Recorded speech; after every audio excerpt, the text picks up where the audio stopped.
Out here where the pickup trucks roll slow, a man's supposed to never let his feelings show. But when I see my little boy take a fall, I swear the toughest wall inside starts to crawl. We stand tall, we hold on tight, but some nights I can't fight the fight. Tears behind the string nobody sees, when my heart breaks in the silent breeze. This country's torn and it's feeling cold. Even strong men cry, that's a story untold.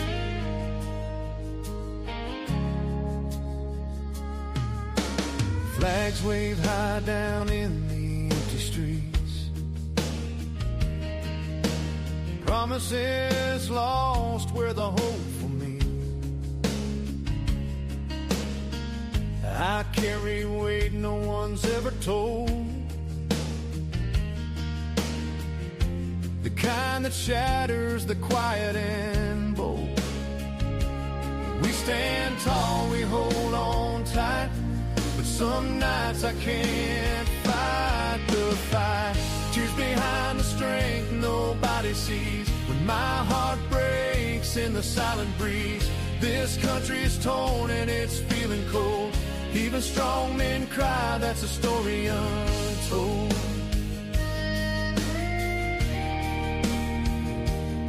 So if you see me standing far apart, know there's a storm brewing in this heart. I'm proud to be strong, but I'm human too, and sometimes the tears are coming through. Tears behind the string nobody sees, and my heart breaks in the silent breeze. This country's torn and it's feeling cold. Even strong men cry, that's a story untold. Yeah, even strong men cry underneath the open sky.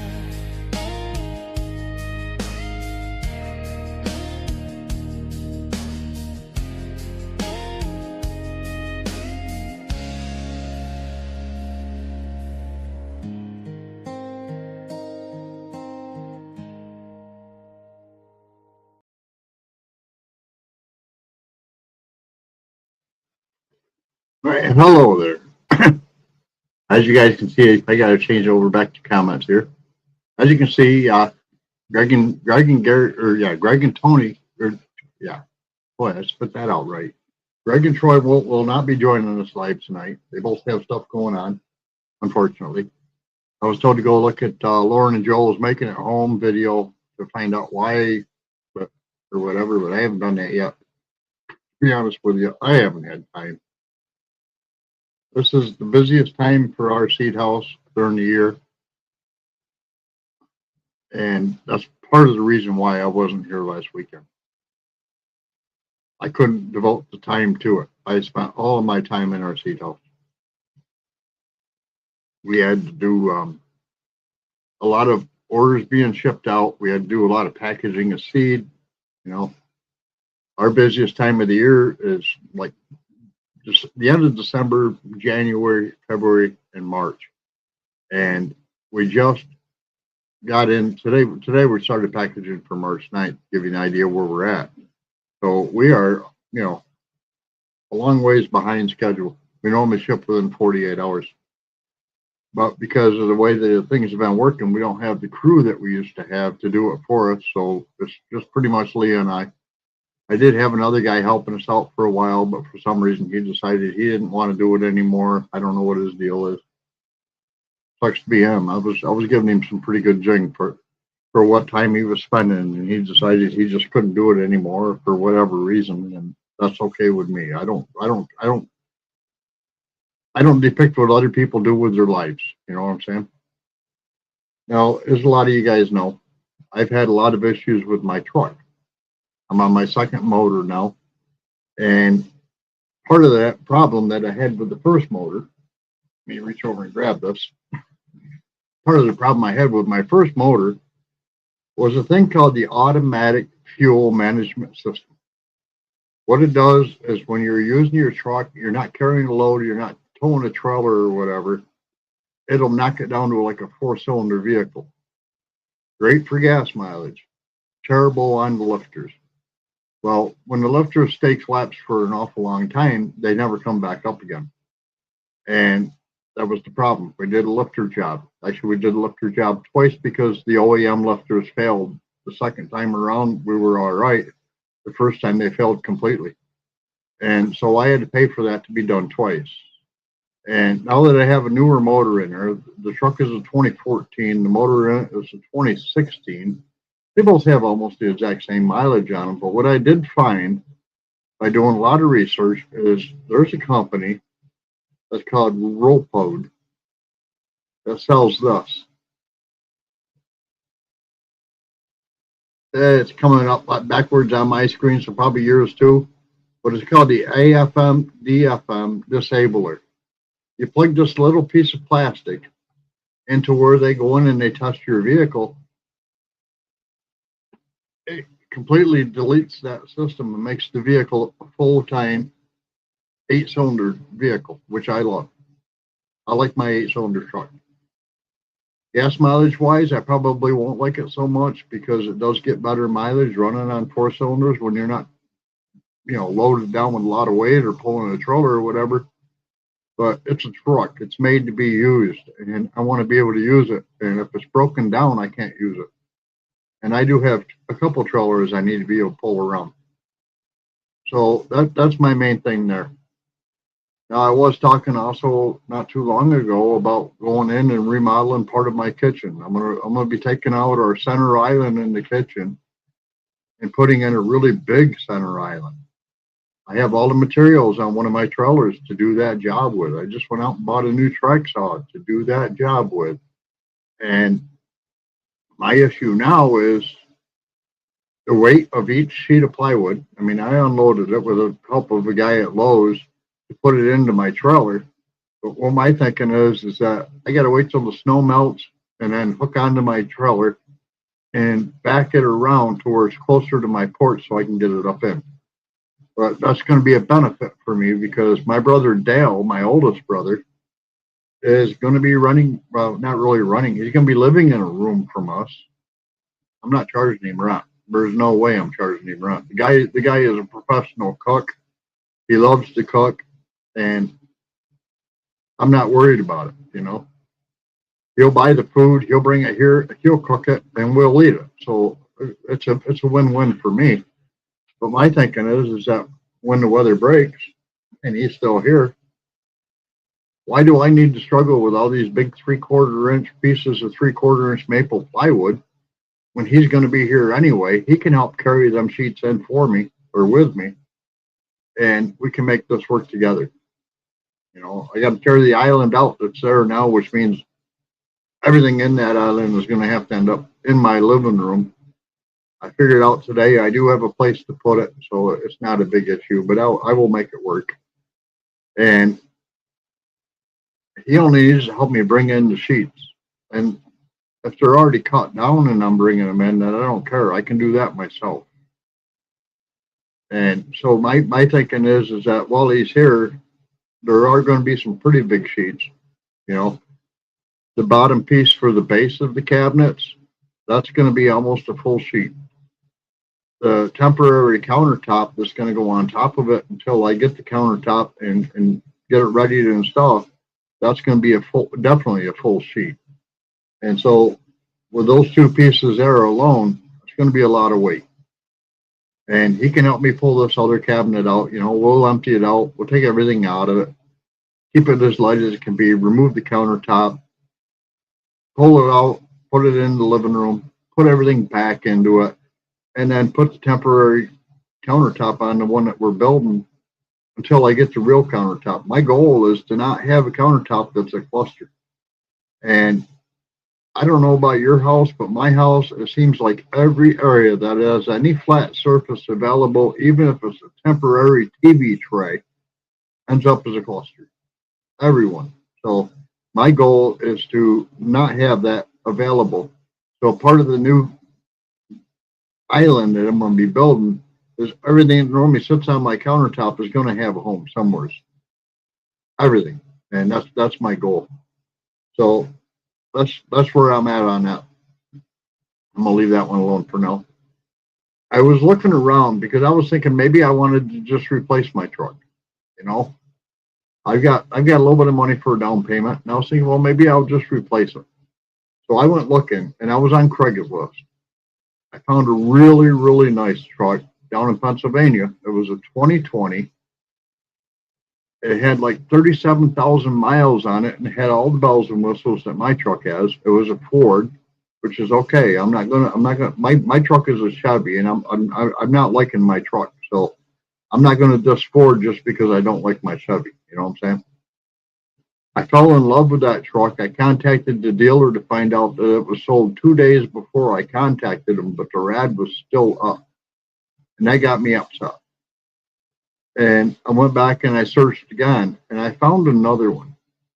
I'll be honest with you. If you had a chance to buy a vehicle, this one is a 2002 model with 137 miles. It's a Ford Power Stroke F350 one-ton pickup with a diesel. And the bottom of it, it's from Oregon. There is absolutely no rust on the bottom of this truck. Would that interest you? Because it interested me a lot. I watched probably about a 30-minute video that they made just of this truck. Granted, the shop did some work on the truck. They jacked it up a few inches. They put really good quality shocks on it. They put 33 tires on it and 17-inch brand new rims. And the whole interior of this truck is brand new. It's a one-owner truck. And I was like, a diesel motor? That's good for a whole lot of miles. That 137,000 is just a break-in. But the rest of the truck is like brand new. And they were willing to finance it as a brand new vehicle. Where my stop point came to was for my Chevy, when I was financing it, I'm no longer financing it. I paid it off. For my Chevy, my payments were $305 a month. For this F350, the payments would be $675 a month. I cannot justify that price. It's a $40,000 truck, which is great. You're buying like almost a brand new vehicle for 40 grand when that same brand new vehicle is going to cost you 110. But I could not justify the 40 because I can't justify the $675 a month payment. So what I decided to do, using the money I would have used for the down payment on that one, is I'm sending mine to a professional body shop. And I'm going to have them. I was going to do it myself. I've got everything here to do it, but I'm going to send it to them, and I'm going to have them replace the cab corners and the rocker panels because that's the only thing wrong with it. Everything else on this truck is immaculate. And this is Chevy LTZ, which is really hard to find used because everybody loves them and they drive them to death. It's only got 123,000 miles on it. The new motor, I think, is 124,000, so it's not a big issue. It's a 2-year newer motor. It won't have as many problems as the 2014 did. And I'm like, well, let's just fix the truck we got. Let's not buy a new one. But I did fall in love with that. That F350 was just like, oh my gosh, the things I could do. And it had a matching camper cap on top of it. It was a 4-door long bed. Mine's a short bed. I was like, oh, that truck would be awesome. You know, I could load it up with all my wood from my wood shop, and I could just close it up and drive it home and unload it when I don't care. Where mine, I have to load it up and bring it home and hope it doesn't rain while I'm unloading it. And, you know, I was just like, oh, I would so much better have this truck. But again, I can't justify the payments. There's no way I can justify $675 a month. I would like to think that I could. I could pretend that I could, but there's just no way that I can really do it. I mean, if I wanted to work for Walmart running Spark, say I did like, I I don't know, 40 hours a month. I could afford this truck, but with the seed business where it's at, I can't dedicate my time to working for them when I need to dedicate my time working for myself. So I can't do it. And myself, yes, I could do it for a very short term. When it's this busy of a season, yes, I could justify the payment. When it's not this busy of a season, no, I can't. Could I go to Walmart and work more? Yes, I could. Do I want to go to Walmart and work more? No, actually, I don't. Because my job doesn't just include going out packaging seeds or filling orders and shipping orders. My job also includes having to deal with the customers. And to give a good idea, I had this guy. I really was upset with this guy. He made a mistake on his order, and it was his house number on his order that he made a mistake on. And he sent me a really nasty email. So what I did is I went in, I got a copy of the actual shipping label, and I sent it to him along with an actual copy of the shipping address that was on his order, and I sent it to him. And he's like, well, if you're going to be that way about it, you're not willing to own up to your mistakes, then I'll never do business with you again. And I was just like, okay, you just threatened me, dude. That was not good. And then he came back and he said, well, I want my money back, or I want to have you reship the order. I was like, no, here's proof. This is an actual copy of your order as received by us with that address on it. If you don't understand that people possibly move from time to time and the address changes, that sucks to be you. You know, I'm trying to be nice to you, but I'm to the point now you've wasted so much of my time. I really can't be nice anymore. So here's the deal with me. You weren't that good of a customer anyway. I've only ever got 2 orders from you out of the whole 16 years that I've been doing this business. So if you don't ever want to order from me, that's fine, because I don't think I ever want you to order from me again anyway. I'm not trying to be an a-hole, but I'll be honest with you. I am not going to take abuse from somebody who's only ever placed 2 orders from me. And then he makes the mistake on typing his address. And I don't know even how this came through, because the payment address, which was wrong, was the same address he typed in on the order. So the payment shouldn't have gone through anyway, but it did. Apparently they said, well, you know, it's only a couple houses down the road. And I finally told him, I said, you know what? Maybe you got in your vehicle and drove to that address, which is probably only 1 or 2 houses down the road from yours. You could ask them if they received your order. Maybe they don't know you. Or maybe they do, and they've got the same attitude about you that I've got, that they just don't like you. But regardless, you're the one that made the mistake. So it's you that has to be able to correct it. And I'm not going to go any farther with this. There's no refund. There's no reshipping. There's nothing, because I'm done with you. You know, I can't get over how rude people can actually get to be. I really do my best to keep my cool. But when you waste 3 days of my life trying to chase down an error that you made, I'm sorry. My life is done messing with you. I can't do it anymore. I'm totally historically done. You know, it doesn't happen very often, thank God, because we've got repeat customers up the butt. Almost every week, I come up here into my office where I'm sitting right now, and I'll get 10 sheets of labels, and there's 30 labels on each sheet. So I'm printing out 300 labels that they all say just thank you for being a repeat customer.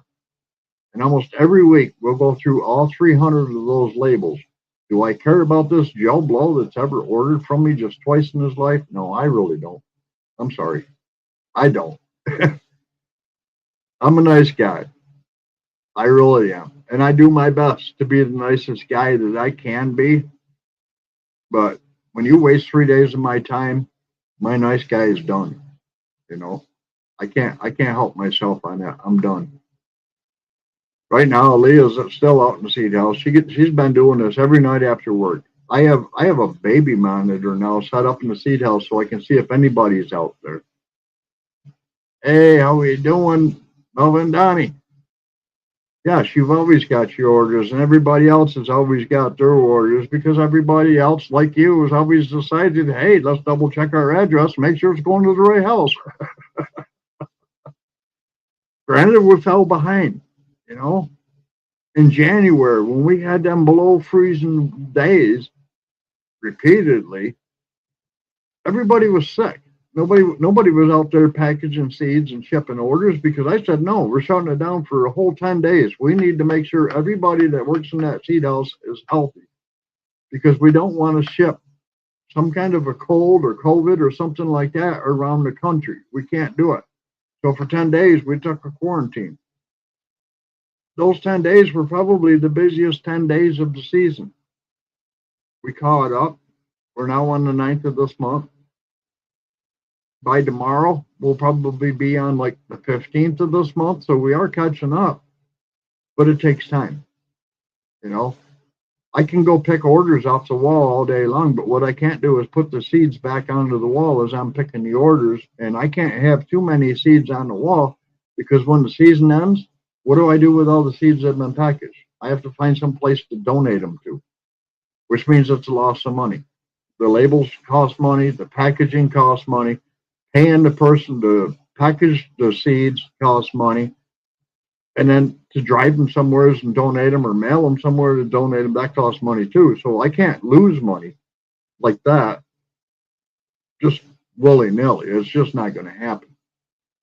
We have a set group of people that are on a list that pretty much always get our leftover seeds. One of them is right here local to us. It's called Cornell Cooperative Extension, and they have master gardeners from their college going out into community gardens.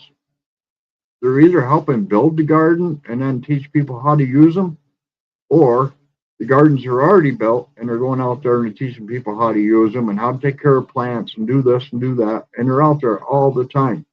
For me, that's local. I love it. Our local seed sales are pretty much nil. We ship all over the country, but locally, very, very few get sold locally around us. We do have some in the next town over, or we have some over here, we have some over there. That's fine. I don't have a problem with those. I've even offered, because some of them are right down the road, hey, how about if I just like fulfill your order, void your order, and hand deliver it and refund your shipping and handling because you're like a mile down the road from me and I got to go by your house every day anyway. And 9 times out of 10, they're like, yeah, by all means, you know, here's a spot to drop them off because, you know, hey, I'm saving them $5, $4, whatever it is. But again, now that's another thing I'm going to get into because that's something that's been bothering me terrible. And I'm not the only one feeling it. I'm not the only one feeling it. The United States Postal Service, they keep raising our rates. Today, I did 45 orders. Out of those 45 orders, probably 30 of them had to go in and verify the shipping rate for where it was going based on the weight of the package. And I had to wait. And I had to wait. And I had to wait. That's not my style. I want to print the label. I want to get the label on the package. I want to go to the next one, weigh it, print it, get it out. And I couldn't today. I had to keep waiting. And it was probably a minute and a half, probably 2 minutes for some of them, for them to verify what the shipping cost was going to be. But when we charge our customers, a small order is $4 shipping and handling. Our cost is never $4 shipping and handling, especially now. Our cost can be up to like $5.90 or something like that on a small order, depending on where it's going and the weight. It has nothing to do with the size of the package anymore. It has to do with the weight and where it's going. And for every one of them, I got to wait. Okay, we don't know what we're supposed to be charging you, but I have packages. I had a package I shipped to Michigan. And the customer reached out and said, what's going on with this package? I don't know. Let me check your tracking number. And I checked the tracking number. It was going from New York to Michigan. I mean, come on, we're practically next door neighbors, right? We're all in the Northeast. That package was in Florida at a distribution center.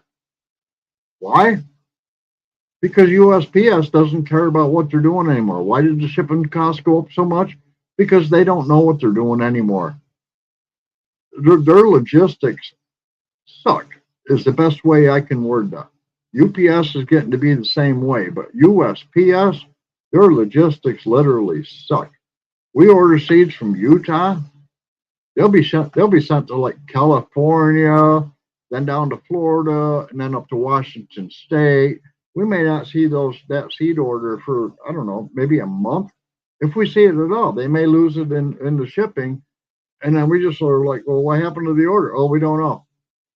You know, but we're paying maximum prices to get that bad service. And I really, really despise that. I really think that some individual company, I don't know what company it should be, but I think an individual company should go in and take over the USPS, because they do take government money, even though they say they don't. They do.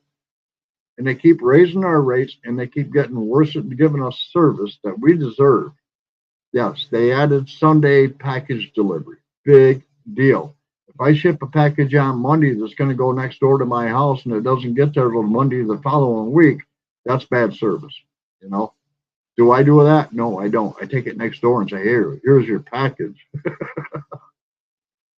But it's that bad. It's really that bad. They are terrible on that stuff.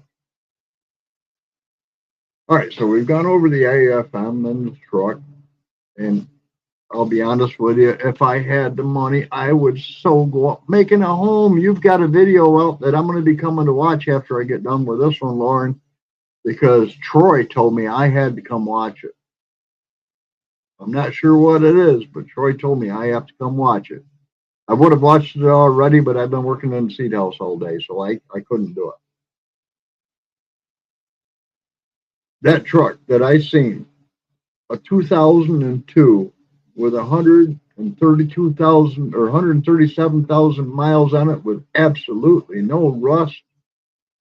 I mean, they actually put a camera on top of a creeper and showed the whole bottom of this truck is brand freaking new. And because they'll ship it anywhere in the country, when they do the finance, they finance it as brand new. The price I gave you is $675. They charge 6.99% interest. This doesn't include the transport fee from Oregon to New York. They do it as a brand new vehicle, so that's like a 7-year loan. So I'd have to pay $675 for 7 years before I even own the truck.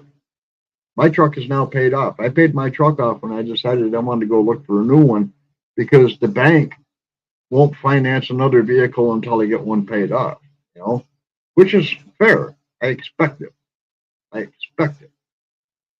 I don't want to make 2 payments and then go out and buy a third vehicle and make a third payment. It's not going to happen. So I expect that. When I bought our 2023 Hyundai Elantra, I paid off our Mazda 6 first. So I only had the truck payment and the car payment. So now that I've got the truck payment taken care of, I paid that off. I was looking towards maybe doing another truck payment, but for that price, I can't afford it. I can do a $20,000 truck, because that'll bring me back to about $305 a month. Refinance through who I had it financed through, not through their company by any means, because that's a pretty high interest for a new vehicle. I think the Elantra through Hyundai America Finance, I think that's like 3.8% interest, something like that, for a brand new car. Granted, I put a lot of money down to get it down to $405 a month, but you got to do what you got to do, you know. It was a $29,000 car, and I had a bunch of things added to it, so it was probably $30,000 by the time I got done with it to get it off the showroom floor and into my yard. So to get it down to $405 a month, I did have to come up with a real sizable down payment, but I had a lot of things I wanted done on it before I got it. To me, you don't wait, you know. I'm kind of kicking myself in the butt because there was one thing on the car that I did want, but for their price, I wasn't willing to get done. And that was have the car ceramic coated. And I would love to have that car cleaned up, do what they call paint correction, and ceramic coat the car. Because I've seen ceramic coat being put on vehicles and what they look like afterwards. Dirt doesn't stick to them. Salt and any kind of wet weather will wash right off of them. I really love that idea. Of course, it's only on the body, it's not on a frame. But I really love that idea, and I'd like to do that on my car. But I do my best. You know, I pay X dollars a month for a car wash where I could take it there every day and wash the car through the automatic car wash if I want to. And if I want to have a salt wash done, which is where they really get underneath and they really hit it with high pressure water, that's only $3 more. And I've been doing that like once a week, I think. I think I pay like, I don't know, $50 or $55 a month for the regular car wash as many times as I want. And I think it's once a week I pay the $3 extra to have them do the salt wash. And to me, it's worth it. It's saving my investment, you know. My truck, if they would have done that with my truck from the day it was new, it wouldn't have the rust problems it's got now. I have a local body shop. I'm going to take the money I was going to use for down payment on another one, pay it to the body shop, have them fix this one back up, get it up to the best it can be, and I'm just going to drive it till it's dead, you know, pretty much. If nothing else, it brings up the resale value. Right now, I put $8,500 into the motors because I'm on motor number 2, and I paid $5,600 to pay off the loan. So I'm into this thing for $14,000. I cannot, the way it sits today, put that on any sale platform and expect to get $14,000 out of it. But if it's repaired, that's a total different story, you know. But if it's repaired, then I don't need to go look for another one either. I can just be happy with the one I have. So that's kind of where I'm at. I'm going to just be happy with the one I have. Because like I say, it's an LTZ. It's got all the bells and whistles, and they aren't for sale. You can go on to like Facebook Marketplace and look for a Chevy LTZ. You won't find one. Craigslist, you won't find one. You'll find on Craigslist, you'll find a lot of Chevy LTs, but they don't have the bells and whistles. This thing's got everything. Leather interior, heated and cooling seating, heated steering wheel, heated mirrors, navigation, Bluetooth, audio. There's just so much. I mean, it's a high definition audio. I think it's a Bose system. It's got all this fancy stuff on it. And there's nothing else wrong with the truck other than the rocker panels and the cab quarters. So I've already got the cab quarters. I bought rocker panels for it. I'm not content with what I bought. And I'm pretty sure the body shop would not want to use what I bought. I'll give them to them. If they can use it for scrap metal for something else, they can have them. And just have them do it. I bought all the paint, the body filler, everything. Professional value, like $600 worth. If they want that, I'll throw it in there too. You know, it's all Eastwood paints. They're very expensive. I'll throw that at them and say, here, you know, this is good for touch-ups or whatever you got to do. It's got clear coat. It's got the paint base color ×2. It's got the high build primer. It's got the rust encapsulator. It's got the epoxy primer for putting over anything that's left bare metal before you put the base coat on. It's got all that stuff. So if they want that, I'll throw that in. Maybe it'll lower my price on what they do for me. Maybe it won't. I don't know. I'm willing to play that gamble though, because like I said, if I take the money that I've got set aside to go out and buy another truck, I'm not going to be able to do it with what I want to do. And then I'm still stuck with a truck that's not worth what I just paid to get it off of the loan and all the repairs I've done. So I think I'm going to keep the one I've got. That's where I'm at on that. All right. So guys, I don't really have a whole lot more going on. I've been trying to come up with topics for tonight, and I invited Greg and Troy originally. They both said they were going to join me, but something came up in both of their lives where they couldn't come join me. Maybe they're here listening. I don't know. And I invited Gary Spuse from Junk to Gems Homestead because he's got something going on that I was hoping he'd come on and talk about. But apparently he doesn't want to do that. So I'm going to call this one short tonight. I mean, I call it short. It's 2 minutes early right now, so it's really not that short. But thank you for joining me. If you haven't already subscribed, please do. It always helps. And I'll probably see you guys next week because I think everybody else's lives will be in a better situation. So for now, everybody have a great night. Enjoy the rest of your weekend. And by all means, if you haven't, I heard Making It Home 1776 there just put out a really good video that everybody needs to watch. Arlene, how you doing? And I'm sorry I caught you so late. All right, everybody. Enjoy the rest of your weekend.